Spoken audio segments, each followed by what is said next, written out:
Bom dia, Shalom, tudo bem? Pessoal, estamos aqui novamente, né? Vamos tentar hoje, né, passar a mensagem completa, né? Não darei continuidade naquela que não deu para terminar ontem na parte da tarde, mas depois eu finalizo ela. Mas eu quero compartilhar com vocês hoje aqui uma passagem na Palavra de Deus que nos traz muita esperança, que nos enche de vigor, e eu quero partilhar com você nessa manhã. Amém? Vamos orar? Pai querido, em nome de Yeshua, estamos aqui diante da Tua presença, pedindo ao Senhor, meu Deus, que fale conosco, que nos abençoe e que revele a Tua palavra aos nossos corações, em nome de Yeshua, o Mashiach. Amém. Queridos, eu convido você nessa manhã a abrir a sua Bíblia em Salmos 27. Nós vamos ler o primeiro verso. Amém? Salmo 27. Nós vamos ler o primeiro verso. Vou te dar um minutinho para você abrir a sua Bíblia. E eu convido você a caminhar junto, né? E Deus vai nos revelar coisas maravilhosas, eu tenho certeza disso. Amém? Então vamos ler.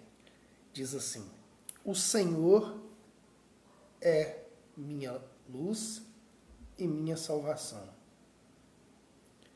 A quem temerei? O Senhor é a minha luz e a minha salvação. A quem temerei? Queridos, veja bem, olha como o salmista Davi começa dizendo: o Senhor é. Para ele, Davi, a sua luz. Ele está dizendo que Deus, para ele, é a sua via de claridade. O Senhor é aquele que clareia a sua vida, o seu norte. Pois bem, ele disse: o Senhor também é a minha salvação. Aí tem a seguinte pergunta que ele mesmo faz: a quem temerei? Ou seja, devo eu temer alguém? Se eu tenho o Senhor como a minha luz, aquele que clareia a minha vida e clareia o meu norte, e também é a minha salvação, preciso eu ter medo ou temer alguém? É uma pergunta, não é isso? E aí, meus queridos, olha bem para você ver. Agora nós vamos para o Salmo de número 25, tá? Olha bem para você ver o primeiro versículo, diz assim: a ti, Senhor, levanto a minha alma. Ou seja, Davi está dizendo que a alma dele se levanta para o Senhor. E aí no verso 2 ele disse assim: Deus meu, em ti confio. Davi está dizendo aqui que a confiança dele está depositada no Senhor. E por quê? Aí continuando o verso: não me deixes confundido, nem que os meus inimigos triunfem sobre mim. Veja bem, amados, o diálogo nesta oração de Davi mostra uma total intimidade, uma total comunhão com Deus. Ele está dizendo que ele confia no Senhor e também está pedindo a Deus para não deixar que ele seja confundido, e nem que os seus inimigos venham triunfar sobre ele. Amados, olha bem a proximidade de Davi com Deus. É aquilo que nós estávamos falando ontem. Só tem intimidade e comunhão com Deus quem se aproxima dele. Quem deseja e luta para estar perto dele. E olha para você ver, Davi mostra aqui na sua oração, durante a sua oratória, nós vamos ler mais versículos aqui durante a mensagem, que ele tem uma plena comunhão com Deus. Vamos ver então o versículo 3. Na verdade, não serão confundidos os que esperam em ti.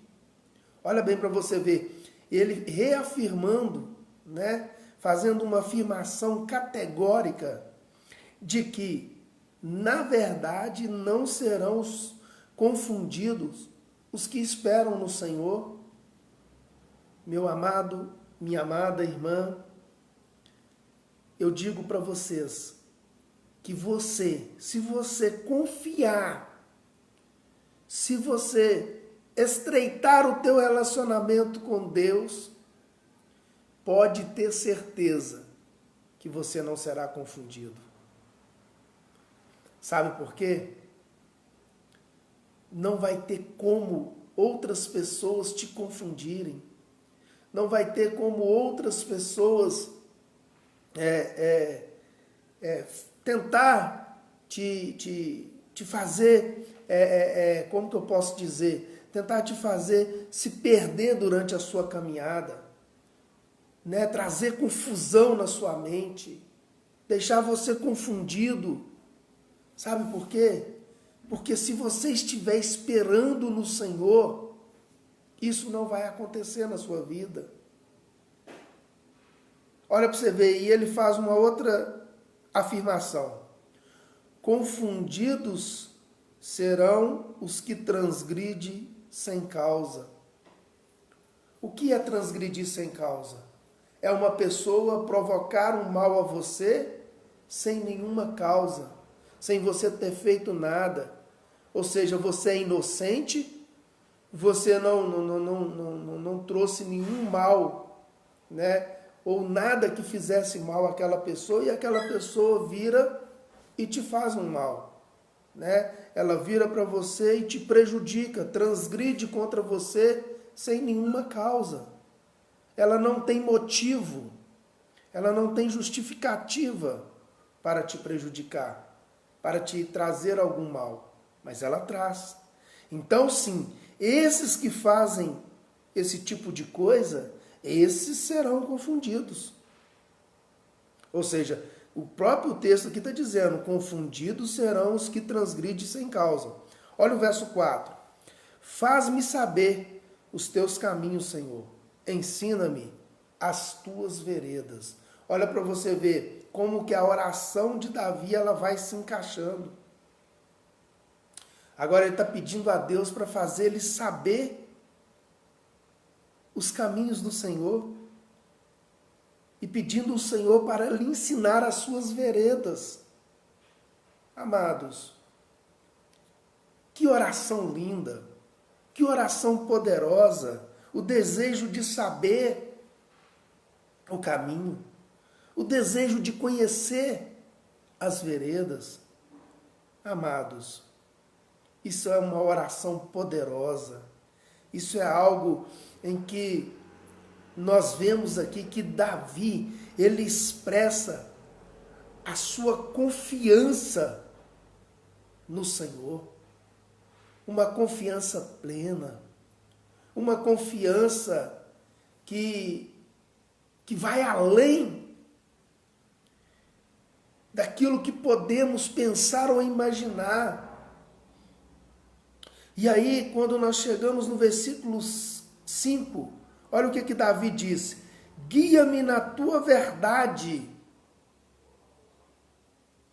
e ensina-me, pois tu és o Deus da minha salvação. Por ti estou esperando todo o dia. Olha para você ver, meu querido. Olha para você ver, minha querida. Guia-me na tua vereda. Ao desejo de Davi é ser guiado pelas veredas do Senhor. E ensina-me, pois tu és o Deus da minha salvação.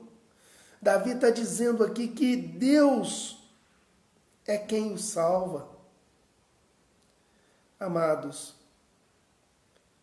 se nós abrirmos o nosso coração e confiarmos em Deus,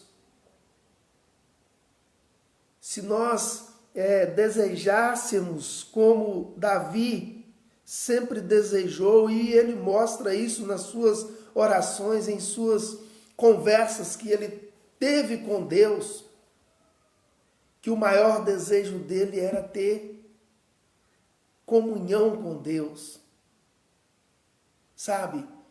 E essa comunhão que Davi tinha com Deus era algo esplêndido, era tão poderoso essa comunhão, que Deus chega a dizer que Davi é um homem segundo o seu coração. E Davi aqui na sua oração, ele está dizendo: o Senhor é o Deus da minha salvação.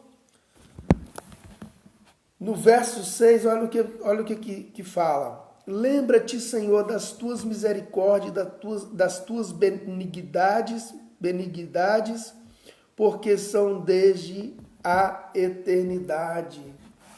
Olha bem para você ver, Davi está dizendo aqui, né, para o Senhor se lembrar das misericórdias e das benignidades, porque são desde a eternidade, ou seja, o Senhor ele é misericordioso desde sempre. O Senhor ele é benigno desde sempre. Sempre houve misericórdia da parte do Senhor para com os seus. Sempre houve benignidade do Senhor para com os seus. E isso, meus amados, nós precisamos valorizar.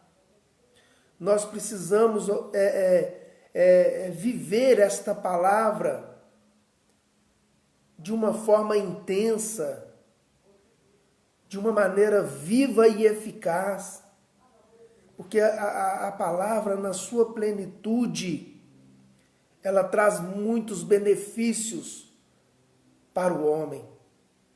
Queridos, veja bem esse diálogo aqui de oração de Davi para com Deus. Guia-me na tua vereda, na tua verdade, e ensina-me. Olha o desejo de aprender, ensina-me. Pois tu és o Deus da minha salvação. Eu espero no Senhor o dia todo. Não tem problema, eu espero. Mas ensina-me.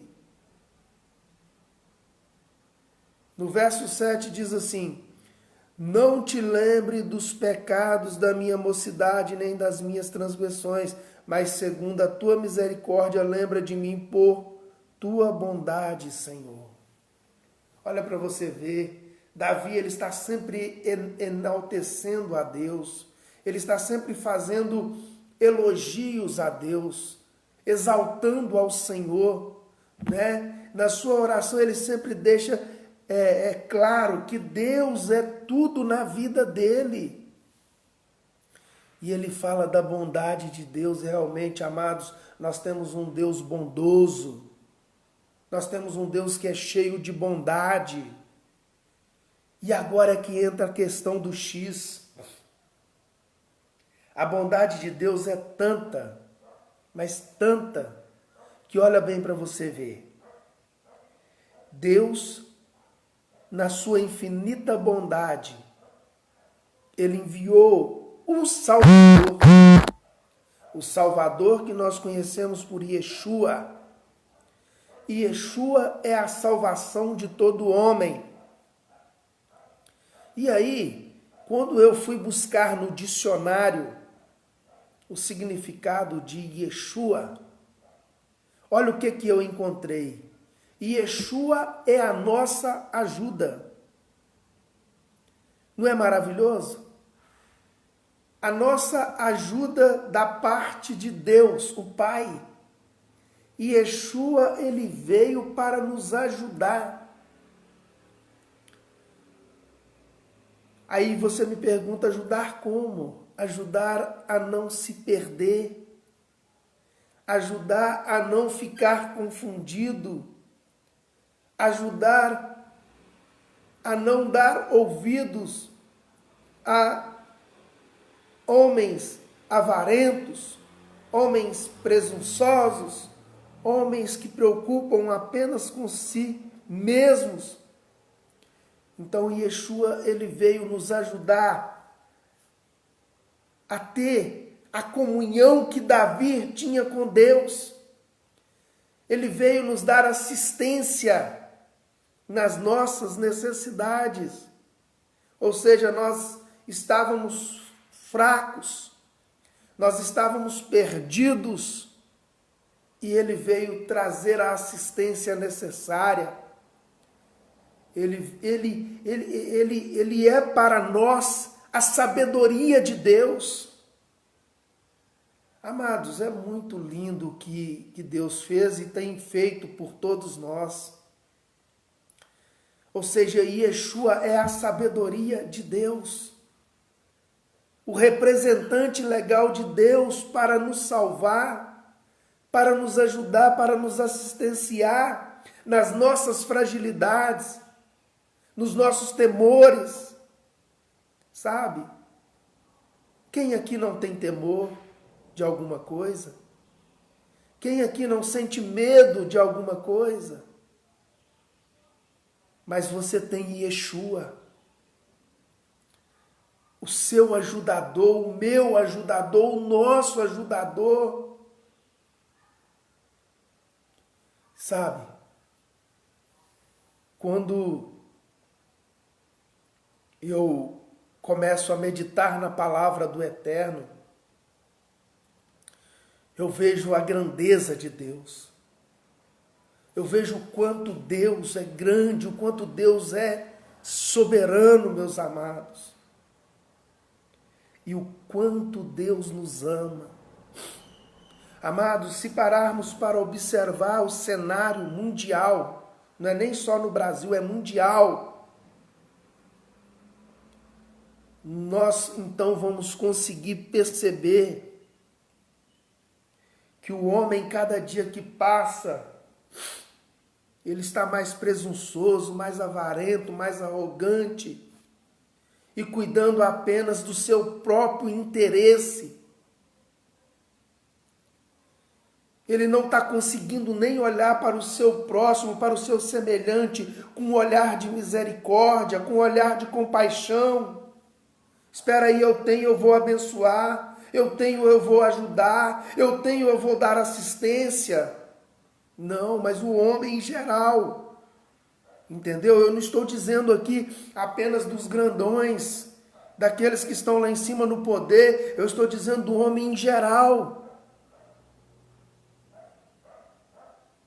O homem não está tendo mais esse senso de misericórdia, esse senso de justiça, esse senso de praticidade, a praticidade de ajudar, a praticidade de colaborar, a praticidade de ver o outro em aperto e você chegar lá e falar assim, peraí, deixa eu dar uma afrouxada nesse cinto aqui, ó, porque senão o meu irmão vai sufocar, porque senão o meu irmão ele vai afundar. Meu querido, Deus é para todos e Ele te ama. Você que está me ouvindo nesta manhã, Deus Ele te ama e por isso Ele enviou Yeshua, o seu Filho, para ser a nossa porta de acesso, para ser o nosso caminho seguro, para ser a verdade que traz estrutura, que traz uma base sólida, uma base forte. E só tendo uma base forte, amados, é que a construção pode permanecer. É só tendo uma base sólida que a construção não corre risco de ruir, de cair. Sabe, amados? Vamos confiar no Deus que nós servimos. Olha o que diz o versículo 8. Bom e reto é o Senhor, por isso ensinará o caminho aos pecadores. Espera aí, olha para você ver aqui. De quem que nós estávamos falando aqui agora? De Yeshua, não é? Não é isso? E Yeshua diz o que lá em João 14,6? Eu sou o caminho, a verdade e a vida, não é isso? Ninguém vem ao Pai senão por mim. Olha o que diz o versículo 8 do Salmo 25. Bom e reto é o Senhor, por isso ensinará. Ensinará está falando de algo futuro. Ensinará o caminho aos pecadores. Queridos, ele enviou Yeshua para nos ensinar o caminho, para nos mostrar a verdade. E nós temos Yeshua. Nós podemos contar com ele. Olha o verso 9. Guiará os mansos em justiça e os mansos ensinará o seu caminho. Ou seja, guiará os mansos em justiça e os mansos ensinará o seu caminho. O que Yeshua fez? Yeshua veio, né? Ele ensinou o caminho aos pecadores, transformou os pecadores em discípulos e os discípulos foi levando, ensinando, né, o caminho. Quem que é o caminho? Os discípulos foi dizendo para todos que quem era o caminho é Yeshua. Olha o verso 10. Todas as veredas do Senhor são misericórdia e verdade para aqueles que guardam a sua aliança e os seus testemunhos. Qual é a tua aliança que você tem com Deus? Você tem aliança com o Eterno? Você guarda os mandamentos do Eterno? Porque eu vejo muito, meus queridos, pessoas dizendo: quando Yeshua veio, ele anulou os mandamentos. Os mandamentos já era. Nós não temos que guardar mais os mandamentos. Ô, meu querido, ô, minha querida, não pensa assim não. Sabe por quê? Porque a partir do momento que você pensar assim, você está dizendo que nós podemos viver uma anarquia. Porque quando não há lei, há anarquia. Eu vou te dizer uma coisa. Tanto é que Yeshua não quebrou os mandamentos e não disse que não era mais para cumpri-los, que ele disse o seguinte, que até que os céus e a terra se passe, não se deve tirar ou acrescentar um traço na palavra do Eterno, na sua lei, na sua Torá.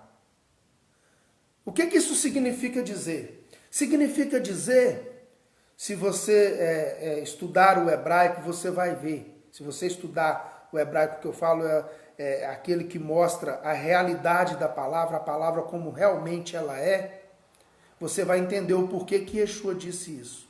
Aquele que tirar ou acrescentar um traço na palavra. Porque é o seguinte, eu vou te dar um exemplo usando uma letra que ela chama Bet.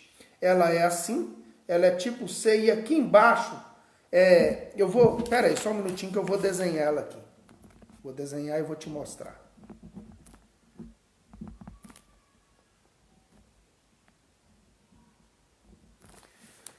Ela é exatamente isso aqui, ó. Você entendeu? É como se ela fosse um C e aqui embaixo passasse um traço. Essa letra aqui, essa mesma letra aqui, ó, com esse pontinho dentro, ela é o B. Mas se eu tirar esse pontinho, se eu desenhar ela apenas assim, ela passa a ser o V. Então, quando Yeshua ele disse, aquele que tirar ou acrescentar um traço, Ele estava dizendo o seguinte, que quando você tira um ponto, ou acrescenta, ou tira um traço, você muda aquilo que está na palavra. Entendeu? Né? Aí eu vou te dar um exemplo simples. Às vezes você, na palavra está escrito bola, e você vai ler vola. Entendeu? Por quê? Porque bola é assim, tem que estar com um pontinho dentro. Mas aí, se você engolir, tirar o pontinho fora e for pronunciar, você vai pronunciar vola. Olha para você ver, você pronunciou uma outra palavra que eu nem sei se ela existe no vocabulário. Bola, eu sei que tem. Mas vola? E aí? Você está entendendo? Então você acaba dando um outro sentido para a palavra. E Yeshua, ele não veio anular os mandamentos. Ele cumpriu e ele não anulou, dizendo que nós deveríamos parar de cumprir. Os mandamentos estão aí. E nós precisamos guardar. E guardar os mandamentos não deve ser considerado como um peso para a minha, para a sua e para a nossa vida. Porque, na verdade, os mandamentos, eles são saúde. E eu ainda quero ir adiante com você. Eu vou um pouquinho mais longe. Depois é só você ler lá no livro de Zacarias, o último capítulo, o que o Senhor ele vai exigir de todas as nações. Ele fala lá em Zacarias, a partir do capítulo 9, você vai lendo, você vai ver que fala de Yeshua, né? De que Deus enviaria o ungido, certo? Tá lá. Aí, no final, lá no capítulo 14, você vai ver, o Senhor ele vai requerer de todas as nações que você pratique a festa dos tabernáculos. Eu te pergunto, nas igrejas hoje ensina isso? Eles falam que isso fazia parte lá atrás e que não tem hoje que praticar mais, não é verdade? Mas eu quero te orientar, vai ler mais, estuda a Bíblia. Estuda a palavra de Deus, amados. Eu digo isso para vocês com muito temor. Estude, porque muitas coisas estão deixando de ser ensinadas para você, entendeu? Porque a visão já não é a visão da palavra, a visão é outra visão que não é a da palavra. O que eu posso te dizer é isso, eu não posso ir muito além aqui. Mas para quem sabe ler um pingo é letra, estudar, para você não ser enganado, tá? Estuda para você não ser enganado. Vou te dar só mais um toque. Olha bem para você ver. Quando as Bíblias elas foram transliteradas e traduzidas, nós podemos observar que muitas coisas vieram traduzidas erroneamente. Vou te dar um exemplo de um versículo só. E aí depois disso é com você.